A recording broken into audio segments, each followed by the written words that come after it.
I used to love storms.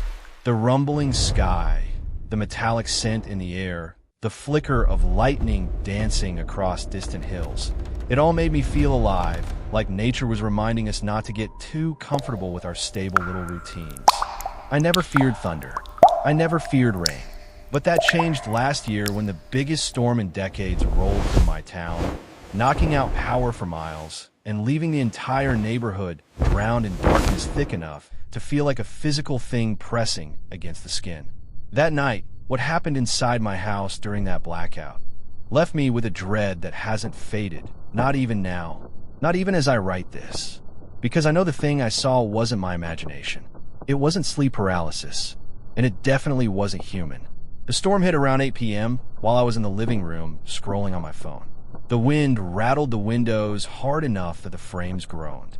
I remember checking the weather app and seeing a red alert across half the state, with a specific warning that the storm carried high-intensity supercell activity. I shrugged it off. Storms came and went. My house was old but sturdy, a single-story structure built decades ago. What harm could a little wind do? When the lights flickered the first time, I barely noticed. But when they flickered the second time and stayed off for a full 10 seconds, I felt something cold twist in my stomach. The silence in the house was too deep, too sudden. Then the power came back. The relief I felt was stupid and short-lived. At exactly 8:17 p.m., the entire neighborhood went pitch black. The house groaned as the wind slammed against it, and for a moment it felt like everything, the walls, the air, even the floor, held its breath. I got up, grabbed my flashlight, and tapped it until the beam stabilized. The cone of light cut through the dark like a narrow tunnel, revealing dusty surfaces and corners I hadn't noticed before. Shadows stretched longer than they should have, bending weirdly as if the walls were subtly shifting. The storm outside only intensified, rain slamming down in sheets, so heavy it sounded like thousands of fingers drumming the roof. Lightning flashed once, blue, white, and blinding, casting the whole world into a frozen snapshot of chaos. Wind, trees bending, a trash bin tumbling across the street. Then darkness swallowed everything again. I walked toward the kitchen to check the fuse box, telling myself the power would probably come back any minute. That's when I heard it, the first sound that told me something was wrong. A soft dragging noise. Not from outside, not from the roof, from inside the house, somewhere down the hallway. It didn't sound like footsteps. It didn't sound like an animal. It sounded like the weight of something pulling itself along the floor. Slow, uneven, wet. I froze, gripping the flashlight tighter. "Hello," I called out, instantly regretting it. My voice trembled, barely louder than the storm. The dragging stopped. For a moment, everything was perfectly quiet, except for the thunder that cracked hard enough to rattle my teeth. When the thunder faded, I heard another sound. Breathing. Slow, raspy, and way too deep to belong to a person. It was coming from the hallway. I raised the flashlight, pointing it in that direction, but the beam wasn't strong enough to fully reach the end of the hall. All I could see was darkness swallowing the walls. The breathing stopped again, replaced by a faint tapping sound, rhythmic and soft. Tap, tap, tap, like fingernails against wood. That was enough. I stepped back into the kitchen, grabbed the biggest knife I had, and tried to steady my breathing. Part of me thought someone had broken in. Someone desperate, hiding from the storm. But the sounds, the dragging, the breathing, none of it matched anything human. I slowly walked toward the fuse box, opened the metal door, and checked the switches. All of them were still up. Power outage. Nothing I could fix. I shut the box quietly and listened. Nothing. Just the storm. But when I turned around, the flashlight flickered once, twice, and then completely died. I slapped it, shook it, tried turning it off and back on. Nothing. The darkness swallowed me whole. My pulse thundered in my ears as I fumbled my way along the wall, moving by memory, trying to reach the drawer where I kept spare batteries. The house's silence felt alive, almost aware, like something in the dark was waiting, watching, listening to every step I made. The floorboards creaked under my feet, and then another creak answered from the hallway. Closer this time. I held my breath, tried to pinpoint the sound. It was slow, deliberate. Something stepping toward me. Not dragging anymore. Stepping. 2 steps. 3. My fingers finally brushed the drawer. I yanked it open, grabbed batteries by feel alone, and jammed them into the flashlight with shaking hands. The moment the beam returned, I whipped the light toward the hallway. Nothing. Just an empty stretch of darkness leading to my bedroom door. The air felt thicker now, heavy with the smell of damp earth, or rot, or something old. I swallowed hard and stepped backward. Every instinct I'd screamed to get out. Run through the storm, leave the house, find people, find light. But the storm outside was violent. Trees bending nearly sideways. Rain so heavy the windows shuddered under the impact. I told myself I'd check the house first. Make sure no one broke in. Make sure it wasn't just my mind twisting normal noises into horrors. So I walked down the hallway. The flashlight beam trembled with my hand as I checked each doorway. Bathroom empty. Guest room empty. Closet empty. When I reached the end of the hall and turned toward my bedroom, a wave of cold air hit me so sharply it felt like being dunked into ice water. My bedroom door was slightly open. I never leave it open. I pushed the door slowly, the hinges squeaking. The flashlight scanned the room, bed, dresser, desk, window. The window was open. Rain blew in violently, drenching the floor. The curtains whipped in the wind like frantic hands trying to grab something. I walked over quickly and slammed the window shut. The moment I did, another lightning flash lit up the backyard. Something stood at the tree line. Tall, motionless, too thin. I blinked, heart hammering. The flash ended. Darkness returned. I leaned forward, trying to see through the rain-soaked glass, but everything was pitch black. Whatever I thought I saw was probably a trick of the light, a branch, a shadow, a delusion born from fear. I turned away from the window and froze, because now, standing in the corner of my room, just beyond the flashlight beam, was something darker than the shadows around it. A shape, tall, wrongly shaped, legs too long, shoulders too high, and the head slowly tilted as if examining me. My throat closed. My body refused to move. The thing took a step forward, revealing limbs that bent not quite right. Its skin, if it even was skin, looked stretched like wet leather pulled over bones. I stumbled backward, slamming into the wall. The thing moved again. No sound, no breath, just smooth, unnatural motion, gliding instead of stepping. I raised the flashlight, and as the beam hit its face, there was no face, just darkness. A hole, a void shaped like a head, with no eyes, no mouth, no features. A blank nothingness that somehow felt aware. Hungry. The beam flickered again. The creature twitched, like the light hurt it. I didn't think. I just bolted out of the room, down the hall, through the living room, toward the front door. Behind me, I heard the dragging sound again, faster this time, scraping along the floor like claws raking wood. I threw the door open and ran into the storm. Rain hammered me, blinding. Wind shoved me sideways. I sprinted across the yard, slipped in the mud, scrambled to my feet, and ran toward my neighbor's porch lights, the only lights still faintly glowing through the storm. I didn't stop until I reached their door, pounding until my fists hurt. When they opened, stunned and half asleep, I fell inside drenched, shivering, and shaking like someone who had just escaped drowning. I didn't look back toward my house. I didn't want to see if something was watching.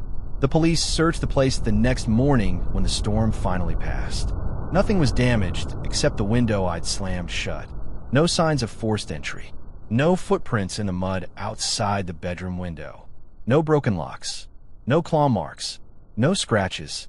Nothing dragged across the floor. My house was safe. But I knew what I saw, what I heard, what crawled in the dark. I moved out 2 days later. And now, every time a storm hits, when the lights flicker and the thunder rolls, I feel the same pressure in the room, the same coldness, the same quiet, like something is waiting for the next blackout, the next window left open. The next moment I'm alone in the dark, because I don't think it was trapped in that house. I think the storm brought it, and storms come back, every year, every season, every night you least expect. The old hilltop chapel had been abandoned for decades. Yet Ian could never shake the feeling that it watched him every time he passed by on his evening walk. Its windows were gone, shattered long ago, and the door hung crooked on rusted hinges.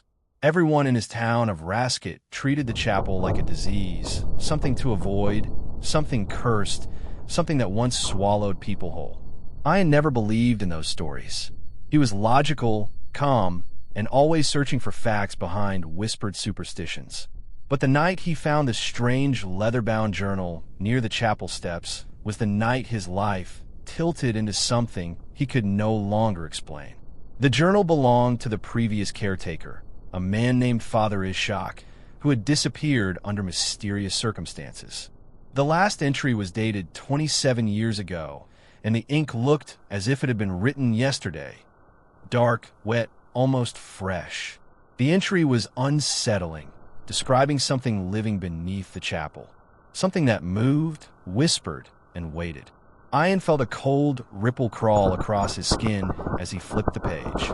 Strange symbols covered the margin, circles intersecting with broken lines, repeated again and again. It felt less like writing and more like a warning. That night, Ian couldn't sleep. His mind kept returning to the journal, to the caretaker's final lines. If anyone finds this, do not stay after dusk. The voices grow stronger when the sun dies. And once they know you can hear them, they will not let you go. By morning, curiosity outweighed fear. He returned to the chapel with a flashlight and camera, determined to understand the truth. The moment he stepped inside, the air changed. It wasn't just dusty, it was heavy, almost charged, as if the building itself held its breath. The pews were rotting, and the altar was collapsed into splintered wood, but the one thing still intact was a narrow trapdoor behind the altar. It looked unnaturally clean, as though someone had opened it recently. Ian swallowed hard and reached for it. The trapdoor groaned open, exhaling a blast of cold, damp air that smelled like earth and old secrets. A stone staircase spiraled downward, disappearing into darkness. Ian hesitated only a moment. Then he descended.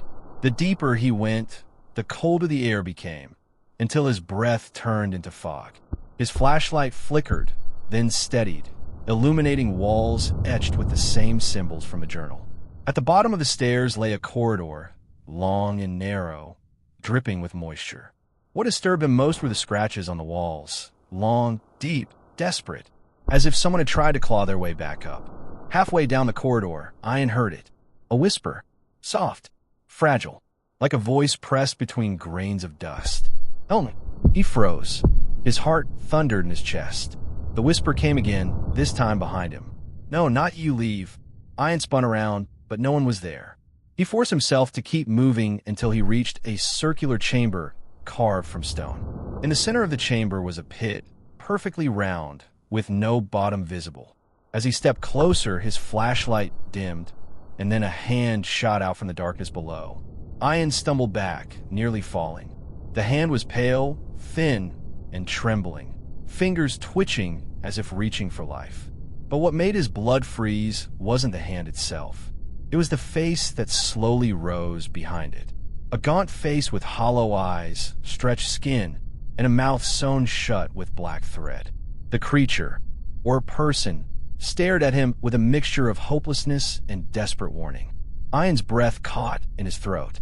He wanted to run, scream, anything, but his legs refused to move. Then the whispers started again. But this time, they came from all around him. You shouldn't have come. They know you're here now. They're waking. The ground trembled. Something stirred beneath the stone floor, like dozens of bodies shifting at once. Cracks formed around the pit, and a deep growl reverberated through the chamber. Not animal, not human, something older, something hungry. Ian finally regained control of his legs and bolted back up the corridor. The whispers followed him, growing louder, faster, almost frantic. When he reached the staircase, he felt something brush the back of his neck, cold, slimy, alive. He scrambled up the stairs two at a time, bursting through the trapdoor and slamming it shut behind him. The chapel vibrated as if pounded from below. Dust rained from the ceiling, and the rotting beams groaned under the pressure. Ian didn't stop to look. He sprinted outside into the daylight. Only when he reached the main road did he dare look back. The chapel had gone quiet, completely still, but something new lay at the entrance. A fresh journal, identical to the one he found before, resting neatly on the stone steps. The cover was warm, pulsing slightly like a heartbeat. His name was written on it. Ian backed away slowly, trembling. He knew he should run, tell someone, burn the chapel to the ground. But a cold realization settled over him like fog. The whispers had followed him. Even now, he could still hear them, faint but constant, crawling around the edges of his thoughts. Come back. We're not finished. You belong to us now. And Ian understood the sickening truth. The chapel didn't keep its evil inside. It sent it home with you. The abandoned art museum at the edge of Marrowfield was the kind of place people pretended didn't exist. Its tall pillars were cracked, its windows boarded up, and every door sealed with rusted chains. Locals whispered that the museum was cursed, that the final exhibition held there, simply known as the Last Gallery, had driven the artist mad. Some swore he had vanished inside the building and never walked out. No one had dared enter since, except for Zyra. Zyra was a passionate urban photographer who loved capturing forgotten places. For her, decay was beautiful and silence was a canvas. When she learned about the Seal Museum, her excitement overshadowed every rumor. She planned to slip inside at dusk, photograph the untouched rooms, and leave before anyone noticed. But the moment she crossed the threshold of the broken side door, she felt the museum's air tighten around her lungs, as though the building had been waiting, hungry, for someone to return. The interior was massive, dust layered thick on marble floors, old frames piled in corners, and shattered glass glittering like dead stars. Her flashlight beam swept across cracked statues and torn canvases that looked more like wounds than artwork. The silence felt unnatural, too precise, as if sound itself feared to exist there. Still, Zyra pressed on, mapping her route and snapping pictures. She moved down a long corridor with ornate pillars and a ceiling painted with fading, celestial patterns. At the end stood a single double door, tall, carved, and unbroken. A gold plaque above read, "The Last Gallery, Private Exhibition Artist, L. Holden." Zyra hesitated.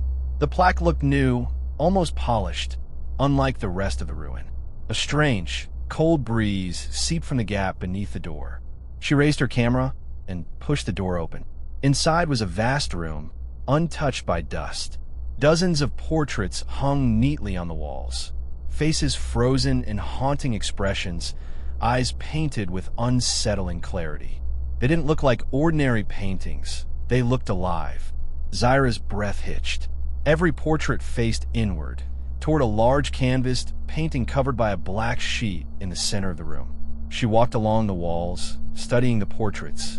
The people painted in them seemed to follow her with their eyes, their gazes sharp and strangely aware. One portrait in particular, a woman with a sunken face, hollow cheeks, and eyes full of terror, sent chills crawling under Zyra's skin. The woman's hand in the painting was pressed against the frame, fingers curled as if trying to push her way out. Zyra stepped back, heart pounding. She could have sworn the woman's hand had been lower a moment ago. Trying to ignore the goosebumps rising on her arms, she approached the covered central painting. The black cloth was heavy, stiff with age, and smelled faintly of iron. Her fingertips tingled as she grabbed the fabric. She pulled it down. The portrait beneath was massive, floor to ceiling. It depicted a shadowed room with a lone wooden chair in the center. On the chair sat a man, hunched forward, his face obscured by darkness, his hands bound with red rope. But it wasn't the man that made Zyra stumble back. It was the background. It was a perfect, haunting replica of the very gallery she stood in. Her pulse thundered. She raised her flashlight higher. The painter had captured every detail, the walls, the frames, the very positions of the portraits around her. It felt as though she were staring into a mirror, except the figure in the chair was not her. As she stepped closer, the man in the painting began to lift his head. Zyra gasped and blinked. Was she seeing it wrong? Her eyes burned, Her heart rattled in her chest. She leaned closer, hands gripping the frame to steady herself. The man's head continued to rise, slowly, mechanically, revealing a pale face smeared with dark paint, or perhaps dried blood. His eyes were wide, empty but aware, and then his lips parted. Zyra's breath stopped. The painted man's voice slithered through the room, low and rasping. "Don't turn around." Her entire body froze. Every muscle locked. She couldn't breathe. She couldn't blink. But something behind her did. A soft exhale, a shift of weight, a whisper of fabric moving. Against every instinct screaming in her bones, she turned. The portraits on the walls had changed.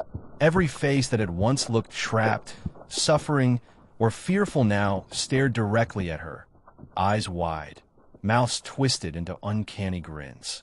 Their hands, once still, now pressed against the edges of the frames, fingers pushing through the painted surface as if the canvas were thinning skin. Zyra stumbled backward, choking on her breath. The portraits began to move, eyes shifting, throats quivering, expressions warping in unnatural sequences. One portrait released a slow, drawn-out moan. Another began to weep black tears that dripped to the floor, staining the marble. Every frame shook, whispering, rattling, begging. She backed into something warm. Slowly, she turned her head. The man from the central painting was standing behind her. His rope-burned wrists hung at his sides. His face was inches from hers, cold breath brushing her cheek. His eyes were wide, hollow, but burning with hunger. Before she could react, he grabbed her wrist with a grip like iron. She screamed, but the sound died in the air, swallowed by the room. The paintings surged, their whispers growing frantic. The portraits closest to her reached out, fingers tearing through canvas like wet cloth, grasping for her clothes, her hair, her skin. The man dragged her toward the large painting at the center. "No, let me go," she cried, struggling, kicking, clawing. But he didn't stop. He pulled her toward the painting, toward her own reflection inside the gallery depicted within it. The surface of the canvas rippled like thick, dark liquid. Her foot crossed the threshold first, then her leg, then her body. Her scream echoed inside the painting, muffled, hollow, as she sank deeper, disappearing inch by inch. The painted man shoved her inside, his expression never changing. And then the canvas stilled. Silence returned to the gallery. A moment later, Zyra's figure appeared inside the painting, sitting on the chair, head bowed, wrists bound with red rope. Her eyes glimmered with the same terror the previous figure had shown. The man stepped back into the museum room, now free, his portrait empty. He walked to the gallery door, his movement stiff but purposeful. With a single push, he opened it and vanished into the dark hall. The portraits on the walls sighed in relief, some crying, some laughing, some whispering blessings, others curses. The gallery lights flickered once. Then all the portraits turned their gazes toward the door, waiting, hungry, ready for the next visitor.